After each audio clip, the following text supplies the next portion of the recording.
Welcome student. आज हम class 10th का एक बहुत ज़रूरी chapter nationalism in India history का चैप्टर है। बहुत इम्पोर्टेंट चैप्टर है, आज इसको डिस्कस करने वाले हैं। सबसे पहले हमें पता होना चाहिए what is the meaning of nationalism. Nationalism का अर्थ होता है राष्ट्रवाद। राष्ट्रवाद से हमारा तात्पर्य राष्ट्र के प्रति समर्पण की भावना से है। हमारी देशभक्ति की जो भावना है उसी को हम राष्ट्रवाद कहते हैं। राष्ट्रवाद एक ऐसी अवधारणा है जिसमें राष्ट्र का हित, राष्ट्र की ही बात सर्वोपरि होती है। राष्ट्रवाद की ही भावना के कारण हमारे जो सैनिक हैं वो बॉर्डर पे स्टेबल रहते हैं और अपनी जान की परवाह किए बगैर हमारी सीमा और सरहद की सुरक्षा करते हैं। राष्ट्रवाद की भावना आखिर भारत में कब से आई, भारत में नेशनलिज्म कैसे बढ़ा, कहाँ से नेशनलिज्म का उदय हुआ। सबसे पहले हमें स्टूडेंट ये पता होना चाहिए कि जब भी कोई भी अत्याचार, कोई भी चीज़ हम पर थोपी जाएगी ज़बरदस्ती, तो एक क्रांति होगी, रिबेल होगी, और उस रिबेल को आगे चलकर हम राष्ट्रवाद से जोड़ देंगे। जैसा कि हमने देखा, हाँ, सन 1608 में Britain east India company Bharat में आई। उसके बाद उसकी दमनकारी नीतियों ने भारतवासियों का शोषण किया।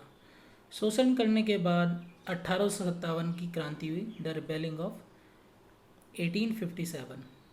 उसमें हमने देखा कितनी वीरता से तात्या टोपे, झांसी की रानी लक्ष्मीबाई, कुंवर सिंह, इन सभी ने बढ़ चढ़ कर हिस्सा लिया, लेकिन 1857 का विद्रोह कुचल दिया गया। उसके बाद भारत में नेशनलिज्म की जो भावना है वो आगे बढ़ती ही चली गई, कम नहीं हुई, क्योंकि अंग्रेज हम पर बहुत ज़्यादा अत्याचार कर रहे थे। राष्ट्रवाद की जो भावना है उसका उदय कोई इतनी आसानी से नहीं हुआ। ये एक बहुत ही लंबा घटनाक्रम रहा।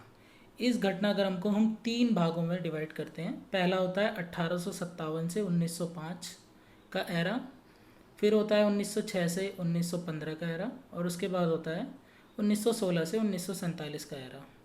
1857 का जो एरा है उसको हम डिस्कस नहीं करेंगे, ना ही 1906 के एरा को डिस्कस करेंगे।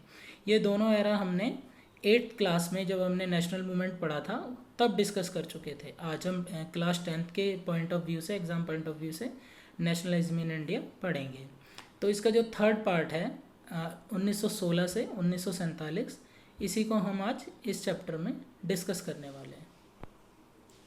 सबसे पहले हम इंट्रोडक्शन देख लेते हैं। Nationalism is the loyalty and the devotion to a nation.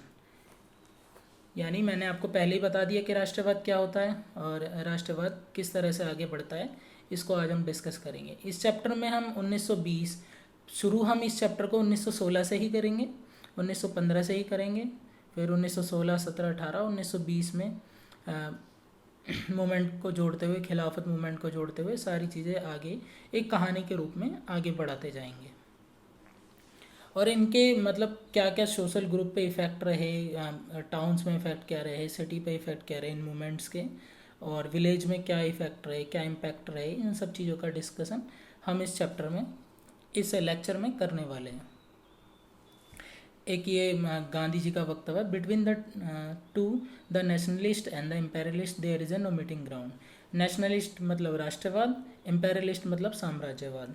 यानी नेशनलिस्ट और इम्पेरियलिस्ट में कोई भी ज़मीनी स्तर की बैठक नहीं हो सकती।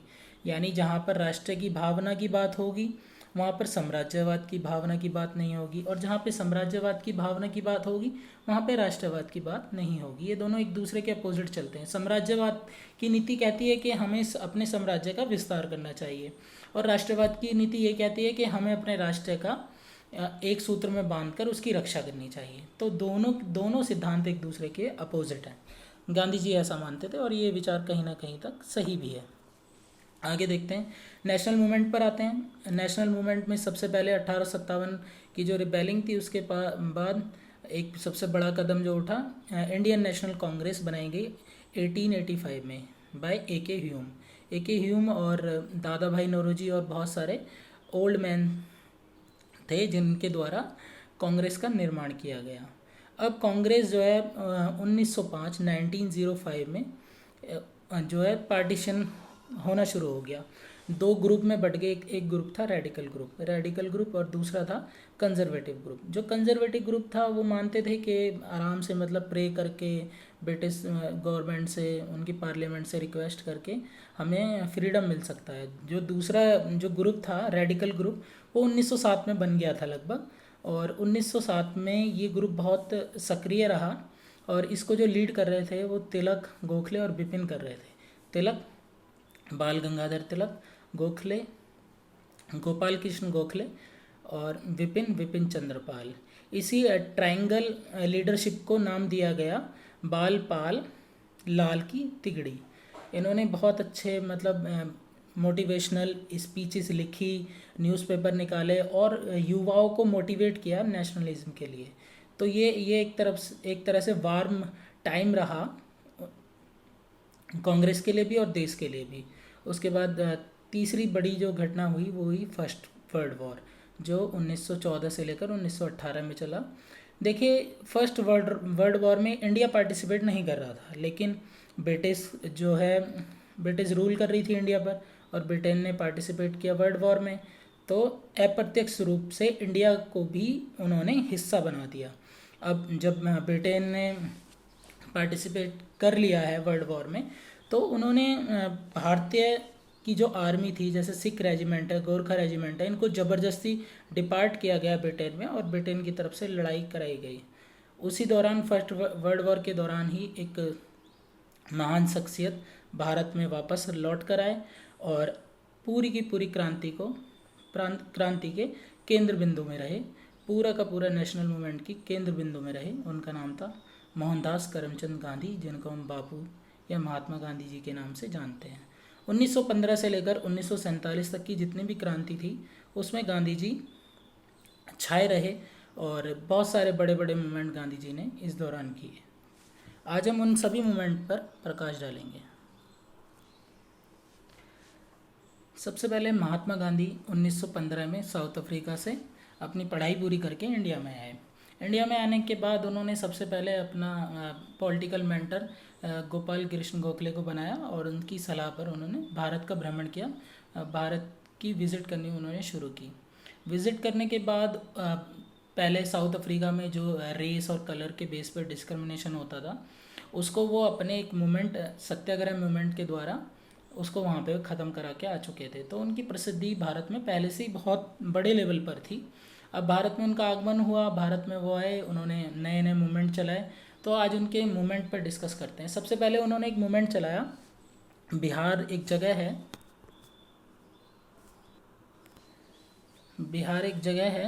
बिहार में चंपारण एक जगह है, वहाँ पे किसानों की जो कन्फ्लिक्ट हो रहा था ब्रिटेन गवर्नमेंट के और किसानों के बीच में, उनको उन्होंने शॉर्ट आउट कराया और नेशनल मूवमेंट में उनमें उन्होंने खिलाफत आंदोलन, नॉन कोऑपरेशन मूवमेंट लॉन्च किए इंडिया में। तो देखते हैं कौन कौन से मूवमेंट महात्मा गांधी ने इंडिया में लॉन्च कराए। चलिए पहले फर्स्ट वर्ल्ड वॉर पे प्रकाश डाल लेते हैं। फर्स्ट वर्ल्ड वॉर 1914 में हुआ। जैसा कि आप सब जानते हैं, उस वक्त इंडिया में ब्रिटिश का रूल था, तो जो एक्सपेंडिचर्स थे ब्रिटेन की आर्मी के वो बढ़ते जा रहे थे।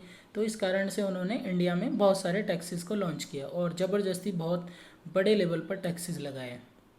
और उन्होंने एक नया कर, इनकम टैक्स इंट्रोड्यूस किया इंडिया में। कस्टम ड्यूटीज़ को बढ़ाया गया और जो क्रॉप्स थी उनको ज़बरदस्ती यहाँ तो पूरी हो नहीं रही थी यहाँ की पब्लिक के लिए, उन्होंने ज़बरदस्ती यहाँ से क्रॉप जो है ब्रिटेन को ले जानी शुरू कर दी और इंडिया में इसी कारण फूड शॉर्टेज भी हो गई थी। और ये जो टाइम था, इस टाइम के दौरान जो मिडिल क्लास थी उसको बहुत ही कठिनाई का सामना करना पड़ा, क्योंकि खाना नहीं मिल रहा है, कुछ नहीं मिल रहा, बहुत मुसीबत का सामना करना पड़ा। तो ब्रिटेन ने एक छोटा सा लालच भी इंडियन को दे दिया, कहा कि आप हमारी वर्ल्ड वॉर में हेल्प कीजिए और हम आपको फ्रीडम दे देंगे। फ्रीडम नहीं तो कम से कम डोमिनेट स्टेटस ज़रूर दे देंगे, जिसमें आपको बहुत सारे अधिकार मिल जाएंगे।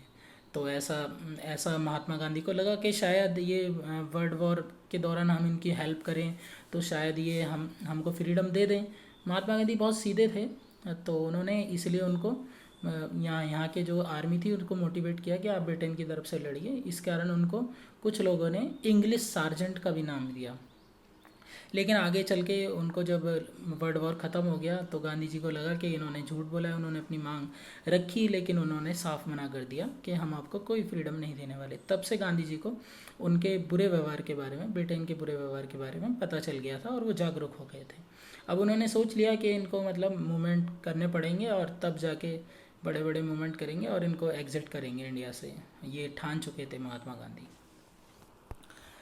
उसके बाद वर्ल्ड वॉर के दौरान आपको नज़र आ रहा होगा इंडियन फर्स्ट वर्ल्ड वॉर के दौरान एक आर्मी है, एक रेजिमेंट है, सिख रेजिमेंट है, क्रॉप फेलियर है, देखो कितना बुरा हाल हो गया था। आगे देखते हैं। आगे आइडिया ऑफ सत्याग्रह। सत्याग्रह का मीनिंग क्या होता है? सत्याग्रह का मीनिंग होता है सत्य के लिए आग्रह करना, यानी किसी भी व्यक्ति के ये बताना कि आप मतलब जो है वो गलत कर रहे हैं, ऐसा मत कीजिए, और बिल्कुल पोलाइट वे में उसको सत्य यानी ट्रुथ के लिए आग्रह करना कि आप सत्य के मार्ग पर आ जाइए। और इस ये जो आइडिया है, सत्याग्रह का आइडिया जो है, इसमें लड़ाई नहीं की जाती है और बिल्कुल नॉन वायलेंस यानी अहिंसा, परमो धर्मस्य का पालन किया जाता है। अहिंसा नहीं की जाती, अहिंसा का मार्ग अपनाया जाता है, हिंसा नहीं की जाती। तो महात्मा गांधी जी ने साउथ अफ्रीका में 1915 से पहले ये मूवमेंट कर चुके थे। इंडिया में आके उन्होंने ये मूवमेंट स्टार्ट किया। मैंने बताया चंपारण जो फार्मर थे वो इंडिगो की, उनसे ज़बरदस्ती खेती कराई जाती थी और उनको बहुत कम पैसे में काम कराया जाता था। और अगर आप खेती नहीं करेंगे तब भी आपको टैक्स देने पड़ेगा, और अगर खेती अच्छे से नहीं हुई है, क्रॉप फेलियर हो गया, तब भी आपको टैक्स देना पड़ेगा। तो इस कारण वहाँ की जनता में, वहाँ के फार्मर में एक आक्रोश आ गया था। तो उस आक्रोश को गांधी जी ने समर्थन दिया और वहाँ पर जाके वो अनशन पर, सत्याग्रह पर बैठ गए। और चंपारण में, बिहार में ये मूवमेंट उनका सफल रहा और ब्रिटेन गवर्नमेंट को उनकी बात माननी पड़ी। तो पहला सफल मूवमेंट महात्मा गांधी का इंडिया में कौन सा रहा? चंपारण सत्याग्रह इन बिहार। दूसरा जो उनका सफल मूवमेंट रहा 1917 में, वो रहा खेड़ा। खेड़ा एक जगह है गुजरात में, वहाँ पर उन्होंने एक मूवमेंट किया और वो भी उनका सफल मूवमेंट रहा। उसके बाद उन्होंने अहमदाबाद मील स्ट्राइक 1918 में, उसको जो अहमदाबाद में मील स्ट्राइक क्या थी, जो वहाँ की लेबर थी वो बोनस की डिमांड कर रही थी और जो मील के फाउंडर थे वो बोनस देना नहीं चाहते थे, उनको बहुत कम सैलरी देते थे और बोनस भी नहीं दे रहे थे, और बहुत सारी उनकी अलग अलग डिमांड थी वर्किंग आवर को लेकर, इन सब चीज़ों को लेकर।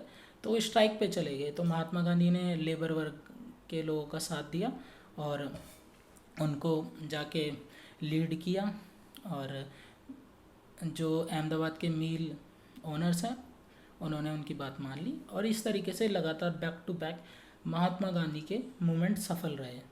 अब सफल रहे तो उनकी ख्याति बहुत बड़े लेवल पे चलने लगी, उनकी बातें चलने लगी कि महात्मा गांधी मतलब इतने बड़े ये हैं वो हैं, बहुत बहुत बड़े लेवल पे। अब उन्होंने, महात्मा गांधी ने 1919 में सोचा क्यों ना अब एक बड़ा मूवमेंट ऑर्गेनाइज किया जाए, और उन्होंने मतलब एक बड़ा movement, non cooperation movement India में शुरू किया। कब शुरू किया? 1919 में सबसे पहले शुरू करने का विचार उनके मन में आया। क्यों आया? हर चीज़ के कारण होते हैं और उसके परिणाम होते हैं। तो पहले कारण देखते हैं कि आखिर उन्होंने नॉन कोऑपरेशन मूवमेंट क्यों चलाना शुरू किया। नॉन कोऑपरेशन मूवमेंट चलाने का सबसे बड़ा रीज़न था रोलेट एक्ट।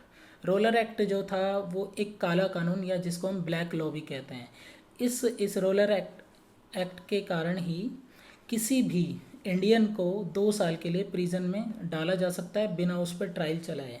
यानी कोई अपील नहीं करेगा वो किसी भी कोर्ट में, कोई उसकी बात को सुनेगा नहीं, ना कोई दलील उसकी सुनी जाएगी, ना कोई अपील सुनी जाएगी। तो और उसको प्रिजन में डाल दिया जाएगा 2 साल के लिए। और जहाँ पर Britain government, Britain army, Britain police उस पर बहुत अत्याचार करती थी, तो इस कारण उसको ब्लैक लॉ कहा। और महात्मा गांधी ने इसका बहुत बड़े लेवल पर विरोध प्रदर्शन किया। तो इसी विरोध प्रदर्शन के कारण दुकानों को बंद कर दिया गया, रैलीज ऑर्गेनाइज की गई, लोगों ने स्ट्राइक्स की। तो इसका बहुत बड़े लेवल पे इंडिया में विरोध हुआ। इसी कारण गांधी जी ने सोचा कि अब लोग बाग सुन रहे हैं, उनकी बात जान रहे हैं, तो मूवमेंट को आगे बढ़ाया जाए। अब उन्होंने बोला कि चलो अप्रैल मंथ में हम 1919 में एक बड़ा मूवमेंट चलाएंगे, और वो जगह जगह रैलीज ऑर्गेनाइज करने लगे। अब एक रैली उनको करनी थी पंजाब में एक जगह है अमृतसर, अमृतसर में वो रैली को ऑर्गेनाइज करने जाने वाले थे, लीड करने जाने वाले थे, उनका भाषण होने वाला था, लेकिन ब्रिटिश गवर्नमेंट को ये बात पता चल गई। अब पता चलने के बाद ब्रिटिश गवर्नमेंट में दिल्ली के पास एक जगह है पालम, तो पालम में उनको मतलब ट्रेन में ही पकड़ लिया गया और उनको पकड़ के मतलब ले गए जेल में, बंद कर दिया कि आप नहीं जाएंगे पंजाब। और सबको लग रहा था कि महात्मा गांधी अमृतसर पहुंच जाएंगे और बहुत बड़े लेवल पे मूवमेंट को ऑर्गेनाइज करेंगे, लेकिन वो नहीं पहुंच पाए। तो इस बात को समझाने के लिए एक सतपाल नाम के एक लीडर थे, वहाँ के लोकल लीडर थे, उन्होंने लोगों को ये सब बातें समझाई। तो उस दिन ब्लैक डे के नाम से इंडिया में जाना जाता है। ब्लैक डे इसलिए क्योंकि बहुत ही बेसहाय लोग उसमें मारे गए। दिन था 13 अप्रैल 1919, बैसाखी का त्यौहार था, और एक जगह थी जलियांवाला बाग। जलियांवाला बाग का जो ग्राउंड था वो खचाखच लोगों से भरा हुआ था। वहाँ पर कुछ बुक्स में लिखा है कि वहाँ पर मेले का ऑर्गेनाइजेशन हो रहा था, कुछ कहते हैं कि सतपाल जी वहाँ पर मीटिंग ले रहे थे लोगों की। तो दोनों ही विचारधाराएं ना तो सही कही जा सकती ना गलत कही जा सकती। तो ये उस टाइम जब रोलर एक्ट तो लगा ही हुआ था, तो उस एक्ट के दौरान किसी को भी गिरफ्तार किया जा सकता था और मार्शल लॉ भी लगा सकते थे उसी दौरान। तो ब्रिटिश गवर्नमेंट ने वहाँ पर मार्शल लॉ लगा दिया, और ये उन लोगों को पता नहीं था क्योंकि मार्शल लॉ 12 अप्रैल 1919 को रात को लगाया गया था और 13 अप्रैल को बैसाखी थी, तो किसी को पता नहीं था कि मार्शल लॉ लग चुका है।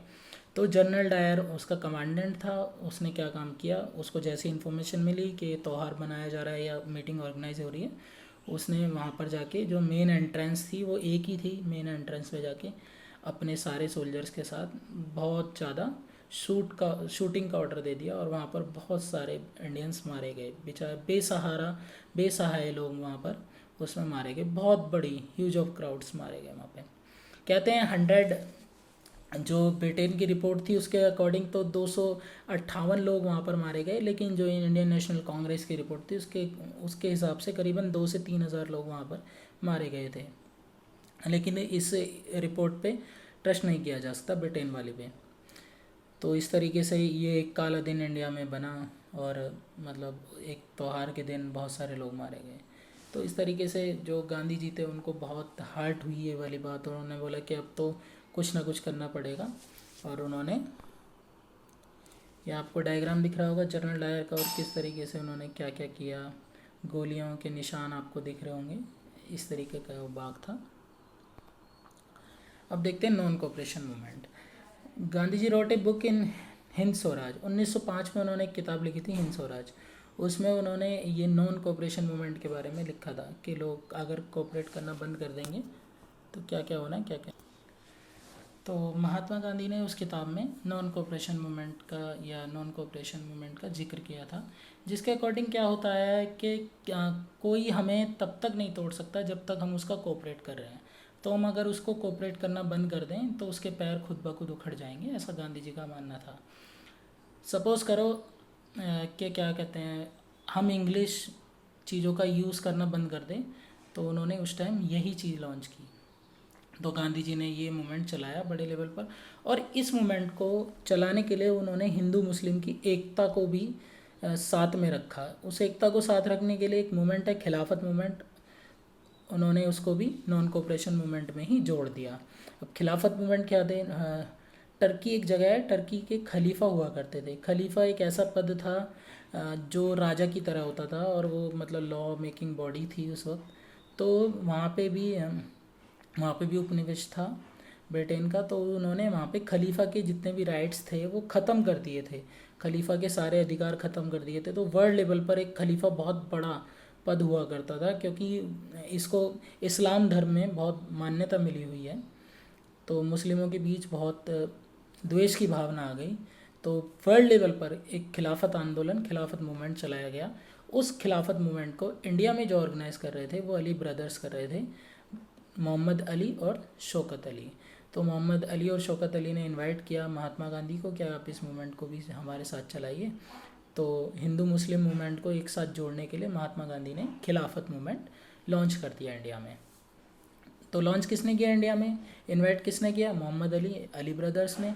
लॉन्च किसने किया मूवमेंट इंडिया में, खिलाफत मूवमेंट, महात्मा गांधी जी ने।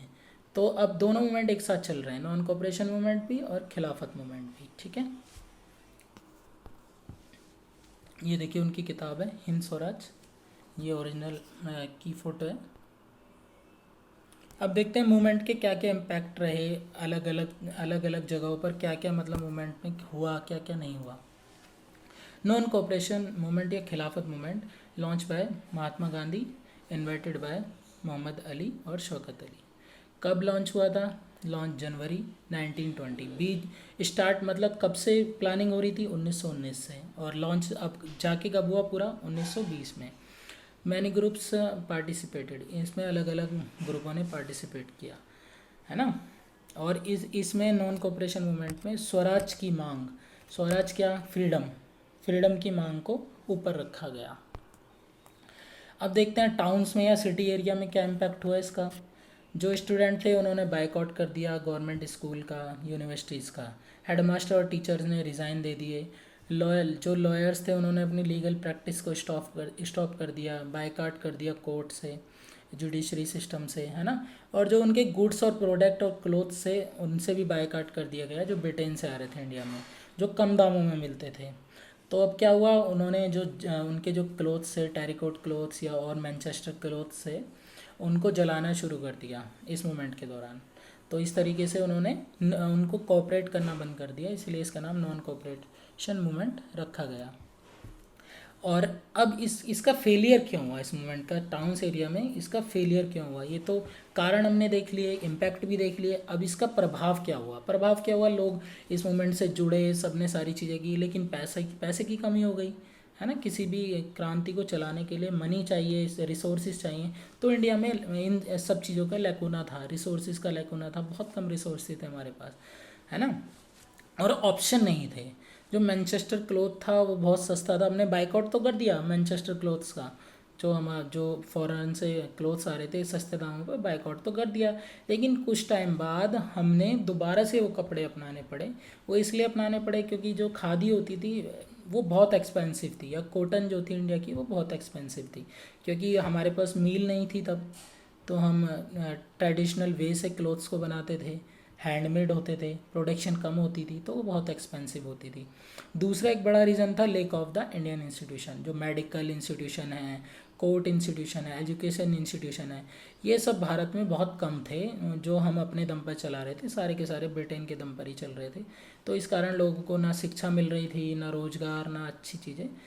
तो ये मूवमेंट स्लो पड़ने लगा, क्योंकि कुछ इम्पैक्ट ब्रिटेन ने इसका कोई भी इसको बड़े लेवल पे नहीं जाना। बस उन्होंने सोचा ठीक है अपना रोएंगे पीटेंगे शांत हो जाएंगे, और हुआ भी ऐसा ही। आगे देखते हैं कंट्री के इनसाइड आउटसाइड क्या क्या हुआ।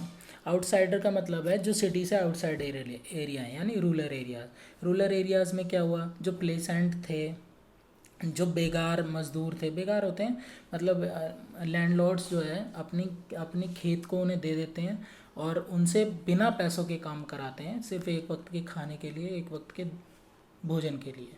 तो ऐसे ऐसे को कहा गया बेगार। जो प्लेसेंट और बेगार मजदूर थे, बेगार लेबर्स थी, उनको बहुत ही कठिनाई का सामना करना पड़ा। इसी दौरान बाबा रामचंद्र और पंडित जवाहरलाल नेहरू ने अवध किसान सभा ऑर्गेनाइज की, ठीक है। और उसमें ये जो बेगार सिस्टम था इसको ख़त्म करने की मांग की गई। तो अब यहाँ पर नॉन कोऑपरेशन मूवमेंट और स्वराज की जो मीनिंग थी वो चेंज हो गई, है ना। तो हर तरीके के तबके ने स्वराज की मीनिंग को या नॉन कोऑपरेशन मूवमेंट को अपने तरीके से मैनिपुलेट किया। आगे देखते हैं कैसे मैनिपुलेट किया। Swaraj in the plantation. अब प्लांटेशन जो प्लांटर्स थे, जो प्लांटेशन की लेबर थी, उन पे एक एक्ट लगाया गया था 1859 में। अब उस एक्ट में क्या होता था, जो प्लांटेशन वर्कर थे उनको परमिशन नहीं थी कि वो अपने फील्ड को छोड़कर अपने गांव वापस जा सकें, यानी जहाँ पे वो फील्ड पे काम कर रहे हैं वहीं पर उनका रहना खाना सब कुछ है, और वो वहाँ से उसको छोड़कर बिना परमिशन के अपने घर नहीं जा सकते थे। तो इसको गांधी जी ने कोई समर्थन नहीं दिया कि इस कानून को तोड़ दो या मत तोड़ो, कुछ नहीं कहा गांधी जी ने। लेकिन जो प्लेसेंट थे और जो प्लांटेशन वर्कर्स थे उन्होंने कहा गांधी राज आ गया है और कानून तोड़ो चलो, और सब अपने घर की तरफ भागना शुरू कर दिया। सब ने मतलब वहाँ से बाइकआउट कर दी उन फील्ड्स की, और वायलेटेड इस एक्ट को वायलेटेड करना शुरू कर दिया, यानी मार काट मचने लगी। और पुलिस ने मतलब जब देखा लोग मज़दूर सब भाग रहे हैं, कोई कोई बात नहीं सुनना, तो उन्होंने लाठीचार्ज किया, बहुत पीटा भी बहुत लोगों को। अब लोग अपने फील्ड छोड़कर तो चले गए, लेकिन हुआ क्या, उनको कन्वेंस नहीं मिला, उनको ट्रांसपोर्टेशन नहीं मिली, उनको पैसा नहीं मिला, तो वो बहुत ही स्लो डाउन पड़ने लगा मूवमेंट, क्योंकि वो घर भी नहीं जा सकते थे, उनके पास रिसोर्सेज नहीं थे। तो इस तरीके से ये मूवमेंट जो है स्लो डाउन होने लगा इन एरियाज में भी। अब देखते हैं फरवरी में गांधी जी ने इस मूवमेंट को विड्रॉ कर लिया। अब मूवमेंट विड्रॉ क्यों किया, जब इतने बड़े लेवल पे मूवमेंट चल रहा है तो विड्रॉ करने का क्या कारण था। गांधी जी का जो सत्याग्रह था, नॉन कोऑपरेशन था, वो नॉन वायलेंस पर आधारित था, यानी अहिंसा पर आधारित था। अब देश में जगह जगह पर हिंसा होने लगी, लड़ाई झगड़े होने लगे। अब एक ऐसी कंडीशन सामने आई 1922 में, गोरखपुर में एक जगह है चौरी चौरा, उत्तर प्रदेश में गोरखपुर में एक गांव है चौरी चौरा गाँव। अब गांधी जी के सारे मतलब नॉन कोऑपरेशन मूवमेंट का मतलब लोगों ने आज़ादी बनानी शुरू कर दी, और ये वाली जो चीज़ें थी, बाजार लूटे जाने लगे, सारी चीज़ें होने लगी। चौरी चौरा में भी ऐसी कंडीशन हो गई, तो पुलिस, जो ब्रिटेन पुलिस थी, उसने लोगों को खूब पीटा, लाठी चार्ज किया, खूब मारा पीटा। अब जो चौरी चौरा के विलेजर्स थे, उन्होंने उनका विरोध किया और जाके उस पुलिस स्टेशन को ही आग लगा दी।